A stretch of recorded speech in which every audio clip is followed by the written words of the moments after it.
Hey guys, welcome back to another episode of DVD Diaries. We're your hosts Rachel and Ash. And today, happy Valentine's weekend. Happy Valentine's weekend, Rachel. We know we're a little bit late. We're so busy. It's not our fault. DVD Diaries with Ash and Rachel. We're bringing you our special Valentine's Day episode that kind of happened by accident because we kept just watching. We decided what films to watch, then we didn't watch any of them, and then we just watched different films because it's Valentine's weekend. So, anyway. We just wanted to watch some feel-goods. Yeah, it was a very organic way of doing an episode. Anyway, so it was really, really nice. We've had such a nice weekend. We had our house threw a little Valentine's party on Friday, which was so much fun. So much fun. I think our neighbours probably hate us a little bit. But no, it's fine. We did a bit of karaoke, and just dance. We made ourselves burgers, and you know what was so sad is I've been ill forever, and I couldn't taste the burgers we made. I knew it was nice. It was tragic. But anyway, we've had a lovely weekend.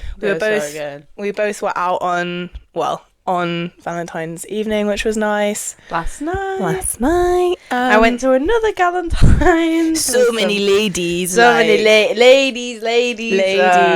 Yeah. And I had a date for the first time on Valentine's Day, so that was nice. Cheeky. So yeah, do you want to start with movie news? Yes, a lot has happened.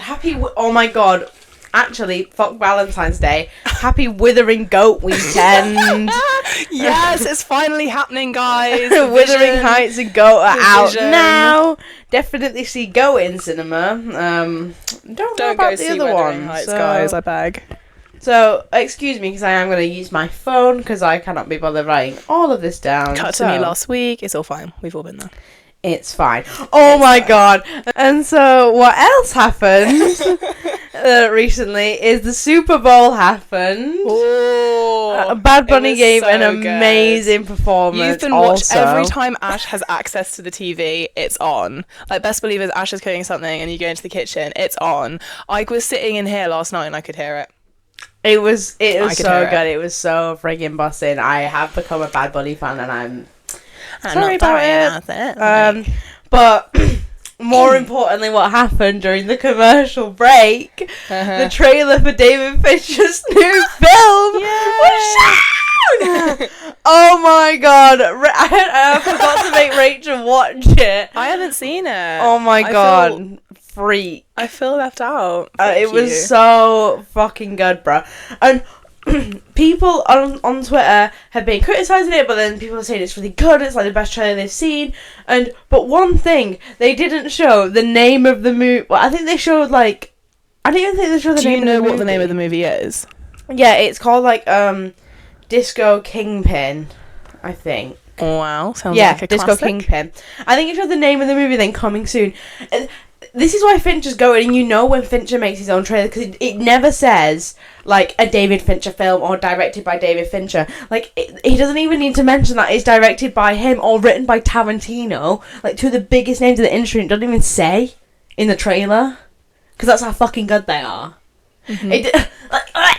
It was such a fucking good trailer. Cut to Emerald Fennell's greatest love story of all time trailer, by the way. Yeah. Just saying. Kill my vibe, No, Rachel. I'm just saying it's a good comparison, no? But everyone's saying oh, it's so washed out, it's so blue, it's got Netflix colours. Yeah. And so I was like, you have said this. It's not freaking Netflix colours, bro. First of all, Fincher invented Netflix is taking Fincher's colours, bro, because Fincher is blue and green and fucking yellow. Netflix steals his aesthetic because he made House of Cards. He was there when Netflix was born. He's Netflix's dad, bro. Let's not play these games. Don't play these games with me, people. Do not play these games with me. It looks so freaking good, and it's coming soon. And I said in the 2026 episode, you said that it would be this year. It'd probably be this year. And go watch that episode, guys. And little do we know, here it is. Oh my god. Take a breath. Please, just take a breath.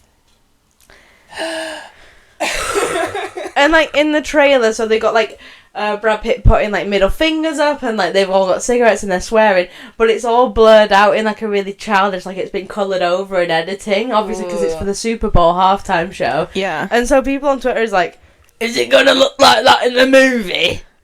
No, mate, it's freaking not alright. No, mate. Fucking hell, but it looks so bussin'. I'll show Rachel later. I'm so excited. Everyone get excited right now. Oh my god, I'm gonna freak out when it happens. You are freaking out now. Anyway, right? so the first clip for a film, Psycho Killer, the new killer horror film by writer Andrew Kevin Walker, who wrote Seven, is out. And the clip, the film follows a police officer who tracks down a killer after her husband became one of his victims. And it looks really good, actually, and I trust Andy Kevin Walker a lot, so I'm freaking excited. We're hopeful. Do you want to go, or am I just on a roll? You keep going. That's fine. I literally don't have any. Martin Scorsese's What Happens at Night has been officially registered with Czech authorities. Filming begins in Prague in 2 weeks, as of 3 days ago, with an additional shooting schedule in New York for April. The cast is you were saying this the other Leonardo day. DiCaprio, Jennifer Lawrence, Patricia Clarkson, but most importantly, Mads Mikkelsen! Oh my god, I'm so fucking excited. My boy is in the big leagues now. He's with a big boy director, and I'm so, like, I love Anders Thomas Jensen, I love Thomas Vinterberg, like, all these, like, I mean, he works with amazing Danish directors. I'm so glad he's being utilising some freaking, like, Scorsese got him, bro. Scorsese got him, like, and I know he'll do him right. Come on now, because you could, my issue with Mads Mikkelsen in English performances, like, they either do him as a villain or they don't get as much out of him as I'd like. Like, one of the only things I've seen him give, like, a good, like, and it's the directors in the films he gets cast in. He did this one about, like, Van Gogh with Willem Dafoe in, which was really good because Mads Mikkelsen played a priest. Ooh. And it was really good. So I'm looking forward to some, like, great English language performances from him. So I'm ready for him to be like, apart from Hannibal, of course, because that's goated. So Yes. I'll just keep going. Daniel Kaluuya is back in work. Like, it's actually been such a fucking good week for movie news. Daniel Kaluuya will star in new sci-fi horror film Hotel from Together director Michael Shanks. The film follows a man who wakes up trapped in a hotel room with no idea why he's there, who trapped him, or how to escape. I freaking love Daniel Kaluuya so bad, and I love him in horror stuff. Come on, Get Out, like, come on, Nope, which isn't really a horror, but, like, hashtag need Daniel Kaluuya bad. I'm glad he's in things again, like. I'm glad he's in things. I'm glad that he's. I'm glad that man's in work, because I will be there in the cinema. And my butt will be there. And what then. Image. My butt will be there. My butt is in the seat. Good Omen Season 3 will release on May 13th. It's said to be only a 90-minute episode. Obviously, because this is what, like, stuff with Neil Gaiman that happened, which is horrible and disgusting. But I'm I'm grateful that we still are getting, like, the 90-minute episode, even though it's not, like, the fucking, like, 6 45-minute episodes that we all want. But looking forward to see Aziraphale and Crowley again, being little gay freaks. And then some K-pop Demon Hunters news. Is it that there's a sequel that's taking 10 years to release? No. Sony Animation bosses fully stand by their decision to release K-pop Demon Hunters on streaming. Quote, 1,000,000%. It had to be on Netflix. It was the perfect storm of that movie coming together with the power of that platform. End quote. So yeah, I mean, it's for that conversation is so interesting because it's, you know, streaming is really good in a way because it means that it's less of a risk. Like, if that's the way that new, especially like animated films and like new original stuff, like, is distributed, I think it is a positive thing because it means that it's like it's less risky and therefore people are more likely to take like risks with what they're making and stuff. But also like, come on, everyone, like I would have killed to see that in the cinema as well. So movies do need to be at the cinema though. Like, I know, but like I don't think like the whole thing with K-pop Demon Hunters, I don't think it would have happened if like it was in cinemas. Yeah, it wouldn't have happened because people wouldn't have had access to limited theatrical release, didn't they? They did, but when they say limited, they mean like LA. Yeah, freaking, there was nothing. It's always LA and New York and like nowhere, or maybe London sometimes. London. Anyway, but it's a really interesting. I don't know. It's just like a really interesting conversation to have. Yeah. Well, but I think Sony Animation are getting better in that they're becoming more of a well-known like studio for making like really good stuff. Yeah, because like Disney are not going to do that. I mean, they could, but like they generally don't because they like they can put it in a cinema. People are going to go and see it, whatever the film. Sony's become like the new standards for animation. Well, that's what I mean. Now that Sony are like, because obviously K-pop Demon Hunters was really important in like bolstering like their platform, so everyone knows about it rather than the movie buffs. Like they're not going to have to need to do that as much. Although I bet they're kind of kicking themselves because they probably could have made so much money rather than passing it off to Netflix. Well, apparently not. The big bosses are quite happy. So, of course they're quite happy. I'm sure they're quite happy either way, to be honest. I'm sure they're loving it. I'm sure they're having a great time. And then I just thought a little Valentine's Day information. Top 10 most rewatched movie over Valentine's Day according to Just Watch. So, number 1, Anora. Number 2, Anyone But You. Number 3, Baby Girl. Number 4, Past Lives. 5, Going the Distance. 6, Valentine's Day 2010. Oh, we should have watched Bridget Jones. 7, Bridget Jones. Mad About the Boy. 8, 50 Shades of Grey. 9, Queer. Thank you guys. Thank you to the general public for watching Queer. And then number 10, We Live in Time. I love We Live in Time. So what a traumatic movie. I mean, Anora's a strange pick for number 1 for Valentine's Day. I don't feel like it's a feel good. Yeah, it's but funny. like, what are those? Like, who said that? Who said that was the top 10? Just Watch. I don't know how reliable that is. Where did they get that from? Like, but whatever. It's fun to mention. Yeah, it's a fun mention. Also, because it said Queer on there, and I was like, yeah, we gotta talk about that. We get to talk about that. So that concludes. Hang on a minute. I've got some movie news. That concludes my rant. My movie news. Well, Ash was like, we got to talk about Wuthering Goat because obviously it's Wuthering Goat weekend. Everyone's talking about Wuthering Goat. So I just thought, I've written down some like, most of these are projected stats, but so the projected stats for opening weekend. So the budget for Wuthering Heights was only 80 million. Only. And then it's projected to make 50 million in its opening weekend, so that's the 4-day. I think it'll make more, And then global debut is projected to be 70 to 80. So potentially might not even make a return. We'll see. I think it will. Well, we'll see. People at the Galentines. People hate it though. No. The people at the Galentines I was at last night. I'm so glad I did not go to that thing, mate. Gassing it up. I would have just left the room. My sister went and saw it and she thinks it's good. I saw the trailer, it looks quite good. I said no. I'm glad you did. Looks bad, guys. Good thing I was busy. Here's why XYZ. Yeah. For details, see my film podcast. me bringing Ash was me like killing the function cards. on Galentines.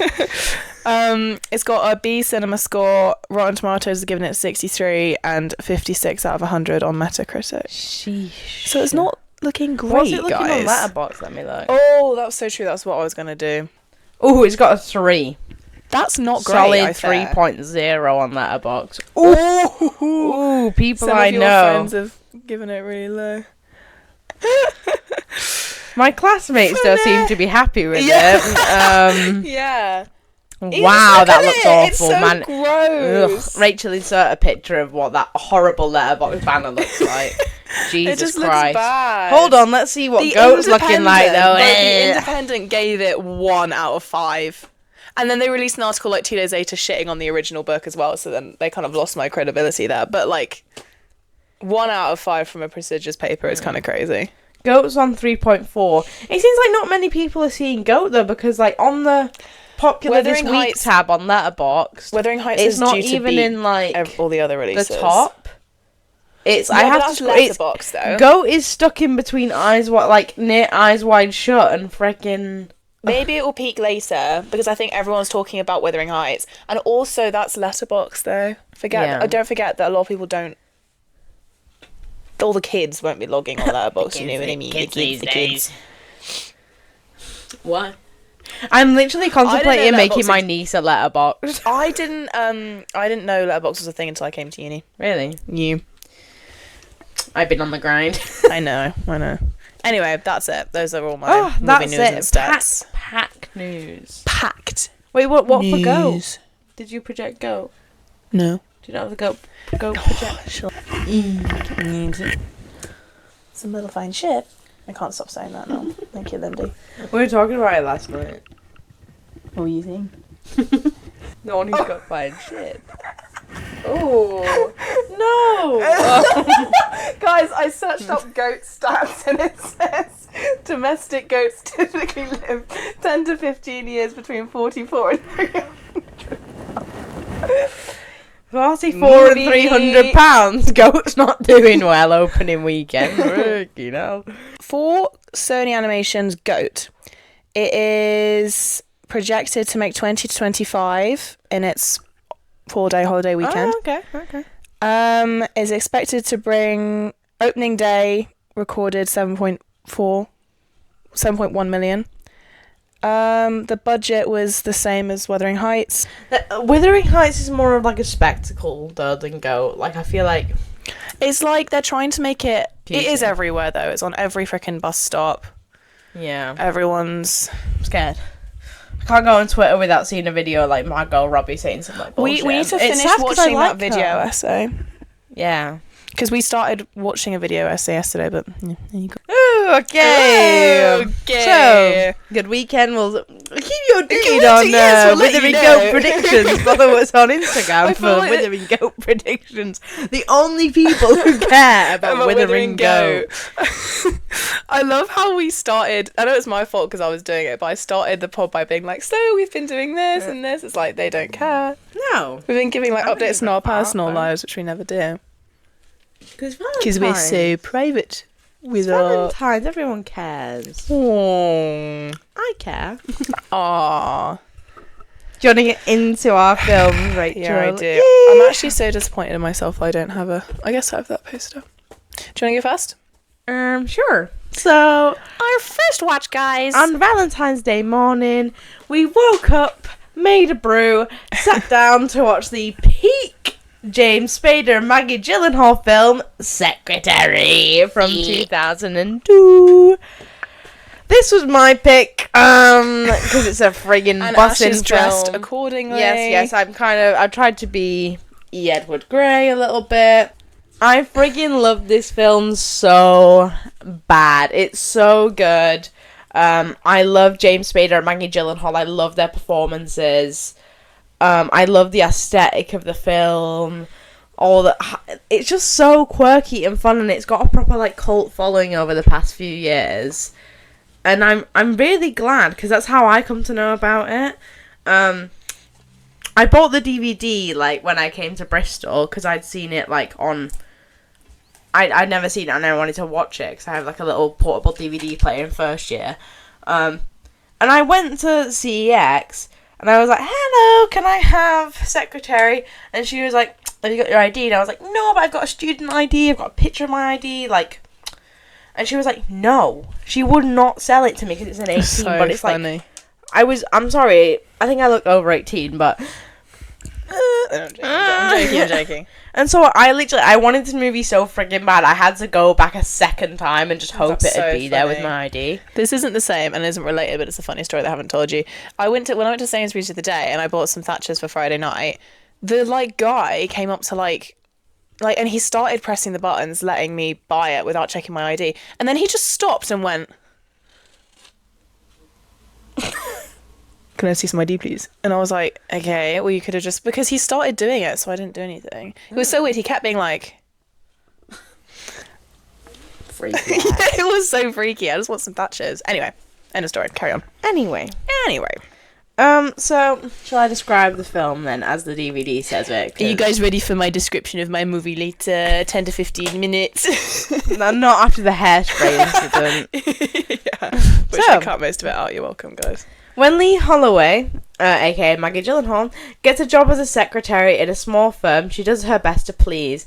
But her new boss, James Spader, finds fault with her typing administers a rather unconventional kind of punishment. Soon Lee realizes that she is not only becoming the perfect secretary, but also the woman she wanted to be. Daring, sexy, and provocative, this award-winning film is a must for anyone who's ever had a hard day at work. That's such a good That is such a good description. Oh, give us your thoughts on this, Rachel, because we haven't spoken about it, and I'm dying to hear. What's that? What? Oh, this is just... What is that? It is booing. I thought it was like a... this is like, if you liked your DVD, you could mail them saying that. That's nice. Win top 4 magazines. I love, like, old DVDs like that. And then I love an old... The actual DVD is like a coffee cup. Had the old, like, you wouldn't steal a car thing oh my at the god, beginning, yeah. which is so nostalgic. And when you clicked, like... Oh, I love DVDs so bad, bro. When you click play on it, it moaned. It did a little moan when you click play on the movie, and I love. What was your thoughts, Rachel? Yeah. Well, I did actually quite like it.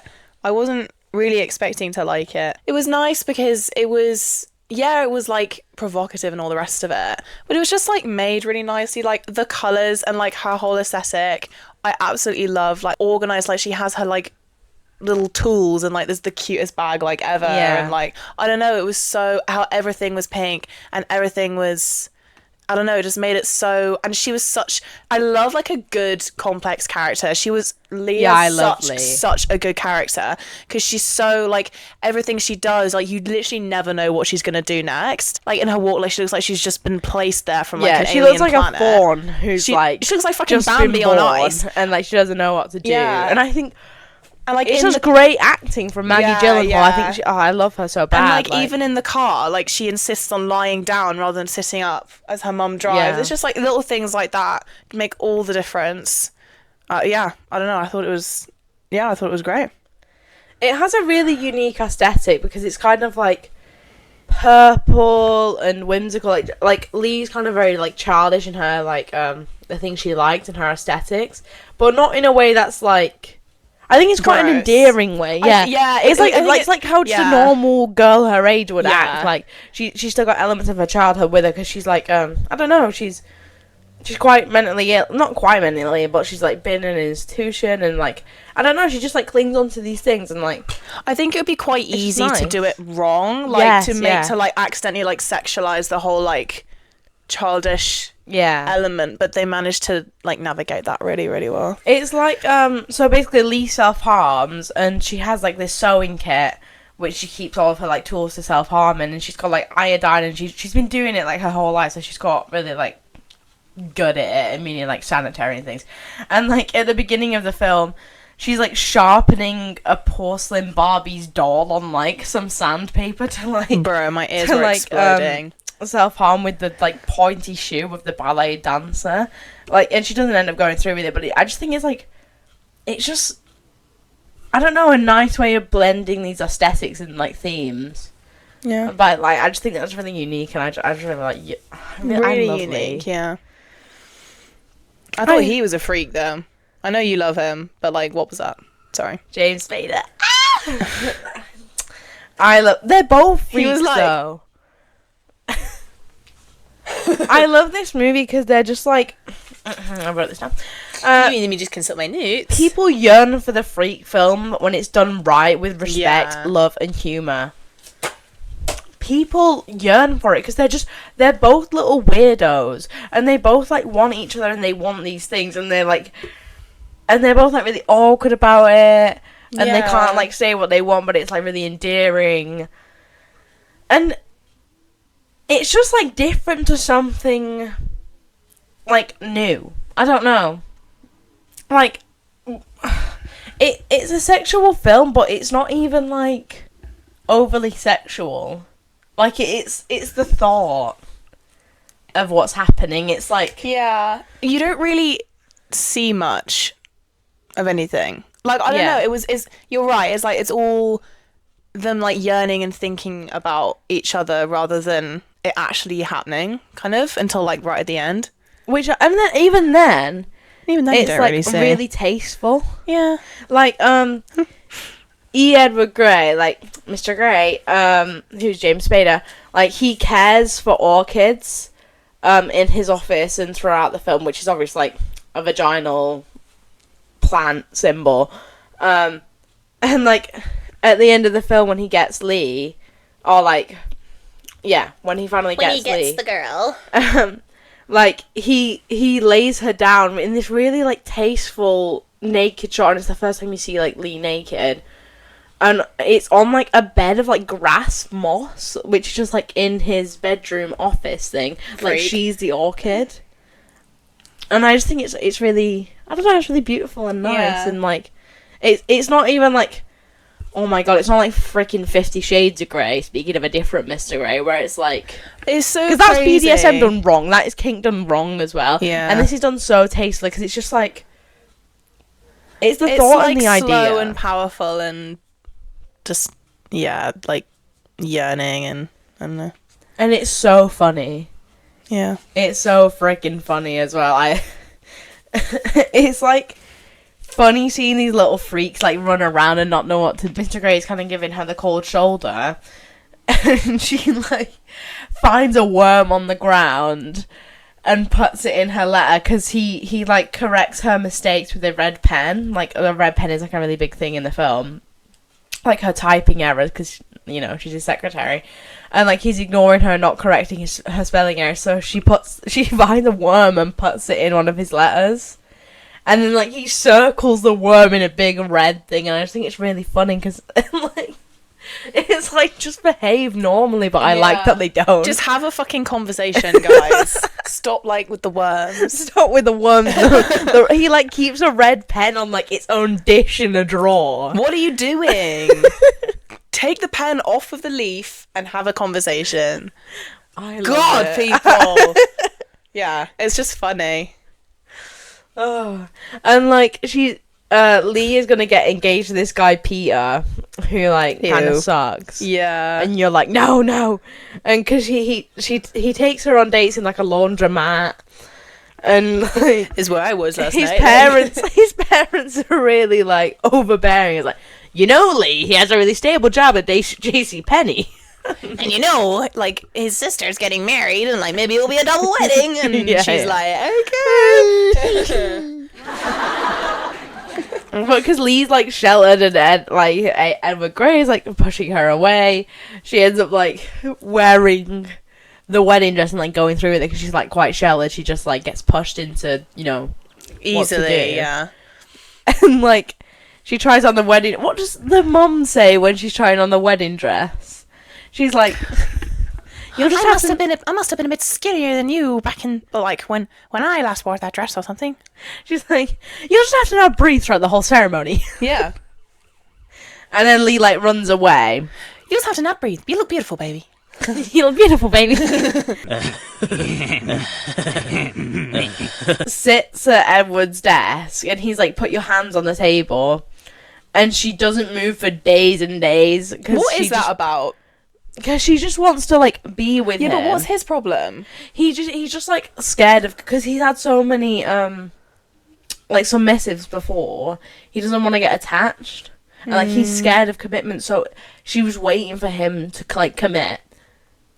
And so like then he finally like decides he can commit to her. Okay. And like brings her food and then takes her and then like gives her a bath. That was really cute, but there was so many like random little bits that I just loved. Like when he like goes up to the thing and there's like a news team outside. Like what? There's a news van outside. Filming her. So at his desk, she's been there so long. Like. It's so fun. I love the little details in this movie, like how he has a permanent secretary wanted sign. Oh, that was so funny. And it's like built. It's like E. Edward Grey secretary wanted in massive, and it's been there so long. Like some bulbs are replaced. Wood, yeah. Like, it's so funny. Yeah. And I think it's still there the whole time Lee's working. It's just not lit up. Yeah, but it's only lit up when like the security's wanted. So And like then- when she walks out, like the lights come on like behind her Yeah. as she walks out. And then did you notice at the end of the film, little Valentine's Day information at Lee's office, Edward Gray's office, he's got a new sign which has no room for a secretary sign at the bottom. Oh no, I didn't. So he doesn't. Oh yeah, they get married at the end. I love the end of the film where she looks in. I love a little breaking the fourth wall moment. Yeah. Yeah. They like get married and she moves in, but they're still freaky because like They're still freaky. just like the worm in the letter, she makes the bed all perfect and he goes up to her. She's like, "Bye, honey," and then she puts a cockroach in the bed. So it's like they're still on their little freaky grind, and I love that so bad. I want them to live happily ever after. I want this for myself. # need that. So basically, 2 posters were made for the film. One showing the leads, and the other showed a model bending over, which is the one I own. And this is not Maggie Gyllenhaal as a model, but this model was someone who was dating Maggie Gyllenhaal's ex-boyfriend at the time. So I just like this review by Peter Bradshaw from The Guardian. So he says, quote, "Tasteful it ain't, but baffling." Hello? Oh my god. Oh my Let's start again. "Tasteful it ain't, but bafflingly enough, this is a plausible and engaging love story, terrifically performed by Spader and Gyllenhaal, and it's actually very funny." And like, yeah, sums it up. Yeah. The baffling bit is. And I love James Spader so much. This is someone who I do agree with typecasting. And I want, because he's in Sex, Lies and Videotapes, he's in Crash, and he's in this. And he always is playing a little freak with a fetish. He's always playing a little weirdo. Love him so bad. Need him. He's a little freak. It's just so freaking good. It's just so good. So yeah, I think those are my thoughts. all of your thoughts? Those are my thoughts. I think it's a good. Let me read this. People yearn for the freak films when it's done right with respect and humour. Fuck you, Emerald Fennell. Because like, why didn't you say that? That's funny. Because that's what Emerald Fennell is trying to do. Yeah, she's trying to do this movie, bro. It's just not what she's trying to do. She's trying to like gaslight people. She's trying to make softcore it's rage. porn. No, she's not. It's freaking rage bait, man. She's trying to make money. You want to do a freaky film, Emerald Fennell? Do you? Do you? Watch this film, mate. This is how you do it. An original freaking film, right. I think. You do it respectfully. Yeah. Like, respect the original source material. It's so annoying. Just like fuck. Don't call it. We need to stop talking about it. Yeah. We need to stop talking We about can't. it. I can't talk about it again. I can't talk about it. My walls. Any more Wives fans? Anyone? So guys, moving on to our second movie over the podcast. Our second movie was Dirty Dancing, which Ash has never seen before. No. I've seen so many times. I love it so much. And it's such a cult classic. Like my parents love it. You know, they loved it when it came out, and now I love it. And it's just, I don't know, it's great. It's such a classic. And we watched it again. We actually watched it so organically because it was on was on Valentines. And like 13. I had meetings all morning, and like my bus broke down. It was like really hard trying to get home. I know it was really hard life.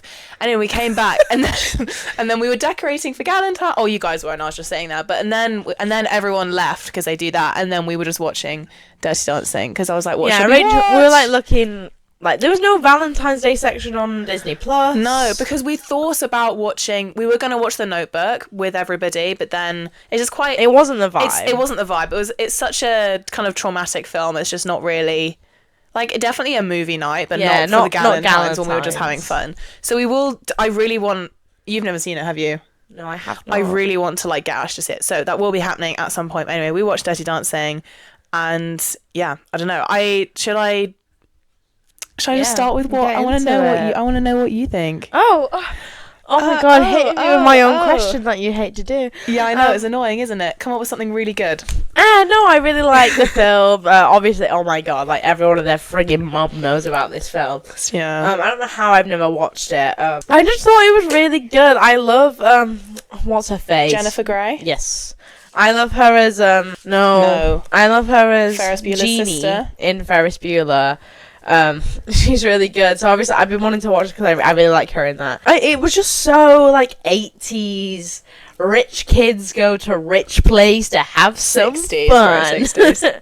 And it was just like, I don't know, fun. I love the style of like the 80s film with that. Like, I don't know, just like the way it's shot on film, 80s lighting, like the little bits of comedy, like yeah. It is just really. Who's it directed by? Yeah, Rachel thought I wasn't gonna like it. She was like, I was convinced he wasn't gonna like it, and I told you not to say anything mean about it because I was so convinced. No. Oh yeah, it's directed by Emile Orlando, who did Sister Act. Ardolino. Ardolino. Yeah, who did Sister Act? I love Sister Act so much. Oh yeah. I've got a fun fact for the last scene, but I'll give you that last. Okay, so Dirty Dancing had a $6 million budget. Damn. Yeah, tiny. They literally couldn't afford to do anything. They couldn't afford anything. But it made 214 million. Yep. Yeah, does that include re-release or like? No. Wow, that's crazy. And award winning for the best original song. Which one? Time of My Life, I assume. It's got to be. It can't be freaking. But yeah, anyway, so obviously the soundtrack is what really made the film because obviously most of the songs are like original and they're all so good. So Jennifer Grey was 26 at the time of filming, but she was trying to play a 17-year-old, and Patrick Swayze was 34. Yeah, it does not work for Patrick Swayze. It does not work. She looked great. Known for the soundtrack, and they couldn't really afford it. So I didn't know, but She's Like the Wind is sung by Patrick Swayze. Who freaking knew? I didn't know. I did not know that. She's like the wind. I did not know that. Hungry Eyes, obviously, and I've Had the Time of My Life. We love to just like. Now I've hit the time of. Why didn't we do that for karaoke, man? That would have been so funny. I don't know. Next time. We did Islands in the Stream. We're so ancient. And no one else knew it. No. It was. Anyway, not the point. It is really beautiful. Yeah. Great time. Winona Ryder and Sarah Jessica Parker were also up for the role of Baby. Really? Glad they cast Jennifer Grey though, low-key. Yeah. Her hair makes it. So everyone knows this. It's not really a fun fact, but Swayze and Grey didn't get on at all. I didn't know. Yes, you did. You said that to me, I swear. I didn't. Yeah, they didn't like each other. Really? Grey apparently broke down crying like when they cast Swayze and was like, please don't make me make another movie with him, because they made a movie together before, and she was like, I don't want to be with him, I hate him. And then he was like, for God's sake, sat her down in a room, and then she came out of the room with like bright red eyes and finally agreed to because he was the right he was definitely the right choice for the film. But I think it's really cool, and I think you can see it in there. What I love about this film as well, because the budget was so small, they just rolled the cameras pretty much all the time. So actually a lot of the moments that you get are just like them rehearsing or messing around improvising. So like a lot of the stuff, like, you know that scene where she's like this, and then she's like practicing the dance, and then he does that thing where he like puts his like hand down her side. Yeah. Well, apparently that wasn't supposed to be in the film at all, but he kept doing that because he knew she was ticklish. And he was just trying to be a twat. That's cute. Yeah. But I think like their chemistry is so good, even though they didn't like each other, it doesn't matter. Chemistry is chemistry. Like, you know? Yeah. Well, they're meant to hate each other for like half the film anyway. Yeah. This is true. true. Actors weren't acting like. Yeah. Frick. Yeah, so like, you know, the Love is Strange scene where they're like crawling towards each other and like, baby. Well, that was just them rehearsing. Really? That's funny. That's parodied in How I Met Your Mother. And it's really funny because everyone's telling the story of like how they lost their virginity. And Barney's like just tells the Dirty Dancing story because he lost his virginity when he was like 26 and he's really embarrassed of it. That's so funny. Then they do a flashback of him being Patrick Swayze. That's so funny. Oh yeah, Patrick Swayze. You know the log scene where they're like trying to balance on the log? Well, apparently he fell and like really badly hurt his knee. And then the last scene was obviously the last scene that they shot. He like really, really struggled to do like the lift and everything because he like did his knee in because apparently he had a football injury. I just thought that was quite funny because it is a bit of a kind of crazy scene. And it held up filming because they didn't have any budget, and then he hurt himself, so then he had to go into recovery, and then they held up filming, and it was like a bit of the production for this film was such a shit show. It had every reason to like flop. Not happen. Thank goodness it didn't.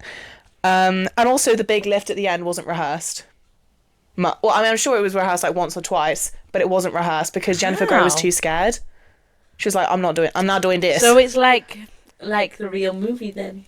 I said they did rehearse the movie, but like they never did it before. And apparently the lake was so cold that like Swayze like completely, because like if you're in a really cold lake and you're trying to lift someone, it doesn't matter if they're like 2 pounds or 500 pounds, they're gonna be so fucking heavy to try and lift in like freezing cold water. So apparently that scene was a bit of a mess as well because he was like, I can't lift her, sorry. Anyway, so it was kind of funny. Anyway, and then I just think it's funny that it was such an iconic. It went on to be so iconic. Like, it's Strictly every freaking year there's a Dirty Dancing in musicals week. Someone's like, and then they do the lift. It's like such a hard lift. And also Jennifer Grey had literally like not really danced before, but Patrick Swayze had been dancing all his life, so it was like bits like that. They obviously like cast them to fit their character. And then you're gonna love this fact. I was looking up facts, and then I found this fact, and then I've been waiting for this very moment to tell Ash. Matthew Broderick, who was dating Jennifer Grey at the time of filming, makes an uncredited cameo in the talent show. What? Audience. Where? I don't know. We need to go back and find the clip. I'll put it on the screen. I get to look this up. Kind of gross that they were playing siblings and then they dated. That's so fun. I don't like Matthew Broderick, but why? I do like. He killed someone with his car. What? He murdered someone, and then literally didn't get any. He got like 120. How'd you kill someone with your car? He was drunk. Driving. He got like £120 fine. He actually like sucks. He actually sucks. He's like awful. But I love him. I know, but he sucks. Oh, why? He actually why does sucks so bad. Sucks ass, bro. This is so annoying. I like Ferris Bueller.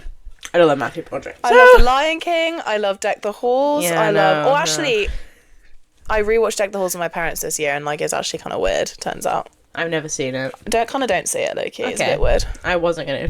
You can maybe get that cleared up. So there's a prequel, but no one cares. They came out in 2004. Ew, bro. I know. And it hasn't got any of the original cast in it either. But what is fun is how can they do a prequel with like? Oh my god, 6-year-old Patrick Swayze? You know Baby's sister? Yes. Who does the hula hula dance? Yes. She wrote the song. It's kind of cunny. It's Ash, you're so it's funny. It's kind of cunt. I'm sorry. She's not even ugly, but like the ugly sister trope where it's like, oh, she's a bitch. It's probably really like freeing. I don't know. I know. It looks so fun to me to be that girl. A sequel has been in the works for like actually ever. Like ever and ever and ever. People thought it was going to come out in 2024, but obviously it didn't. Why? Who the friggin' wants that? Jennifer what Grey, would the fucking sequel be, bro? Jennifer Grey's going to be in it, and she's also behind the. Yeah. I mean, obviously, as Patrick Swayze's now kind of dead, that's not going to work, is it? Just let these standalone movies be. Like, people want, like, a Ferris Bueller sequel or prequel or fucking spin-off. Why, bro? Let these especially like these type of 80s old, movies. And we don't want to see them when they're old. These especially, like, 80s movies, like, fun, like, not high budget, but, like, you got, like, a good cast of, like, classic characters. You just can't recreate this shit, It's like fucking Adventures in Babysitting. That's one of my favourite films from the 80s you haven't seen, but it's just, like, peak. It's so good. And they remade it with Sabrina Carpenter in it in, like, 2016 or something. Why? And then everyone... Yeah, why? No, the whole point is that it's the 80s and it's, like, so stupid and, like, whatever. Oh my god, let's just be normal people. I think Secretary should have a sequel. and I think me and Mads Mikkelsen should be cast. But it's a different story if it's like, I'm just looking over here, we've got like Thumbelina, like obviously it's different if it's like animated, you know what I mean, because you can always just like, usually you can like change the cast. Don't need a friggin' sequel. No, I know, but it's different, obviously.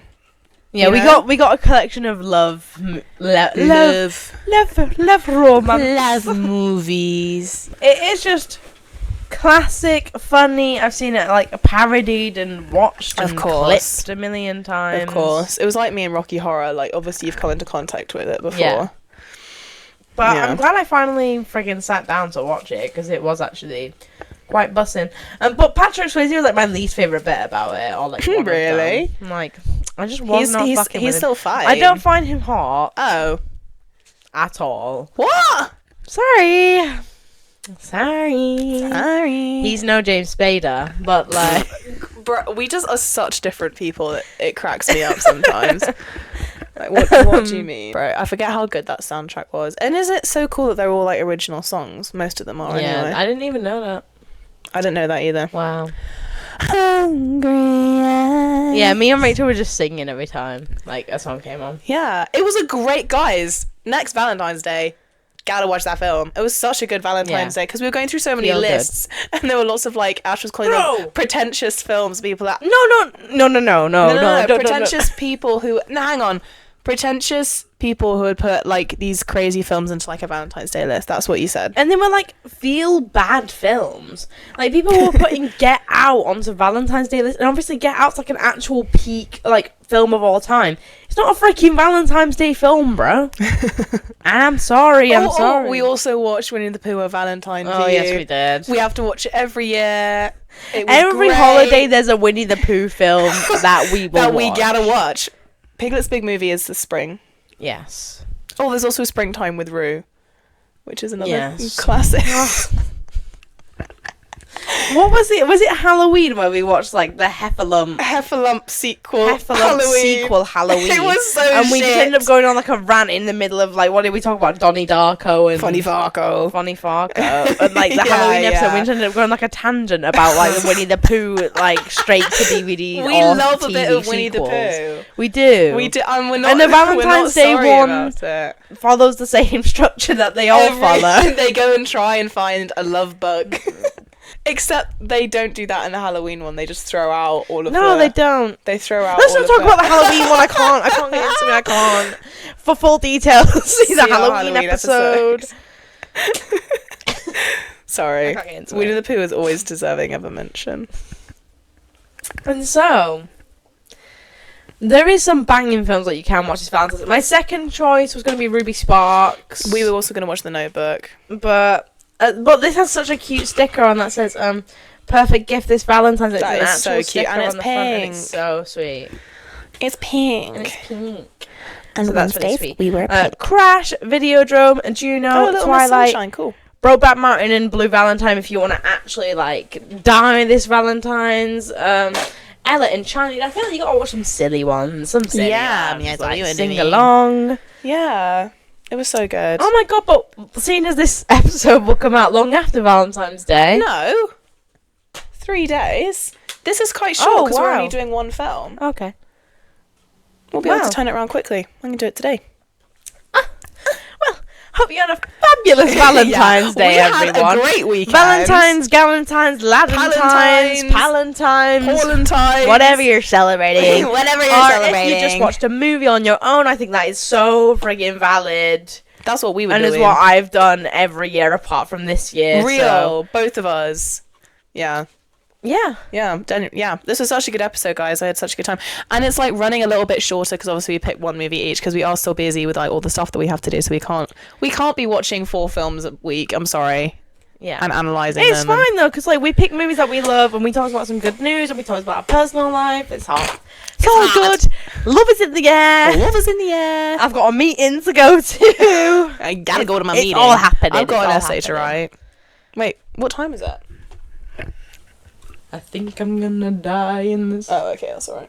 Okay, guys. With time to spare. Thank you so much for watching. watching. We love you. Mwah. Bye.